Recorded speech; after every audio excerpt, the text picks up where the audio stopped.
Deepak builders end developers और निवृत्ति मोटकरी परिवार का एक्सक्लूसिव प्रोजेक्ट 3 लीव्स, ऊंची जीवन शैली का ऊंचा आनंद। For more details call 9823339180।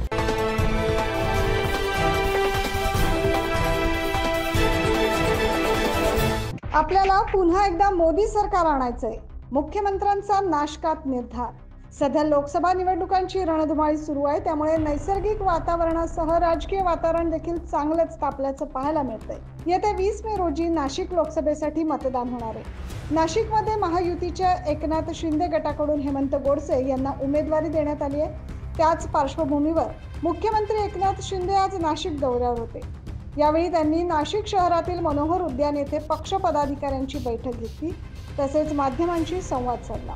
यावेळी त्यांनी उद्धव ठाकरे यांच्यावर निशाणा साधला। एका महिन्यात सरकार पडेल, दुसऱ्या महिन्यात पडेल, तिसऱ्या महिन्यात पडेल असं रोज नाही, परंतु सरकार अधिक मजबूत होत गेलं। आता 200 आमदारांचं सरकार आहे आणि सरकार अधिक मजबूत होत गेले।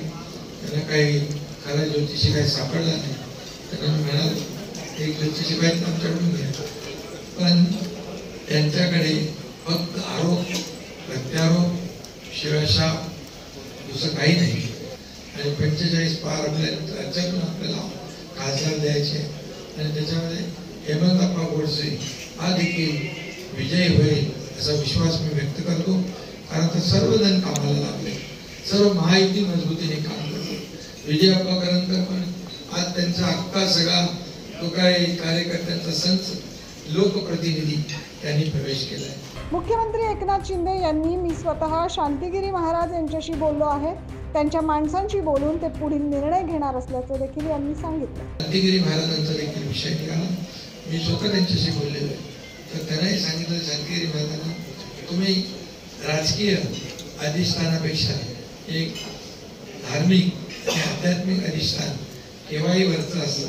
त्यांनी राजकीय कार्यकर्त्यांना आशीर्वाद देण्याच्या भूमिकेत असलं पाहिजे आणि ते म्हणाले तुमचा प्रस्ताव आम्ही आमच्या लोकांना मांडतो।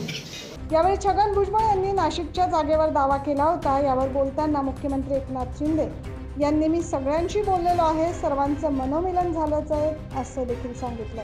मनोमिलन झालेलं आहे, मी सगळ्यांशी स्वतः बोललेलो आहे। जोपर्यंत तिकीट आणि उमेदवारी मिळत नाही तोपर्यंत हे सगळं असतं। तिकीट मिळालं, उमेदवारी मिळाली की सगळे जोमाने काम करतात। आणि सगळ्यात महत्त्वाचं म्हणजे आम्ही ठरवलेलं आहे की पुन्हा एकदा मोदी सरकार आम्हाला आणायचं आहे।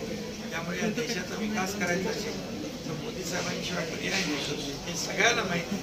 आणि त्यामुळे ही सीट जी आहे ही चांगल्या वर्गाचं मताधिकारी असेल। महाविकास आघाडीच्या पक्षाने जे काम केलंय, घरात बसले फेसबुक लाईव्ह केलंय, तर सगळ्यांना माहिती आहे। त्यामुळे काम करणाऱ्यांच्या मागे लोक जातील का घरी बसलेले ते लोक मागे जातील। त्यामुळे मतदार शून्य आहे, त्याला डेव्हलपमेंट पाहिजे। आम्ही विकासाच्या अजेंड्यालाच आम्ही प्राधान्य देतो आणि म्हणून विकासाचा अजेंडा घेऊन आम्ही ही निवडणूक लढवतो। नाशिक लोकसभेसाठी अवघ्या 12 ते 15 दिवसांचा कालावधी शिल्लक असल्याने सर्वच राजकीय पक्षांनी नाशिककडे विशेष लक्ष केंद्रित केले। त्यामुळे आता नाशिककरांचा कौल कोणाला असणार हे बघणं देखील महत्त्वाचं ठरणार आहे। 9 न्यूज महाराष्ट्रासाठी जितेंद्र नरवाडेसह वैभव घुगे।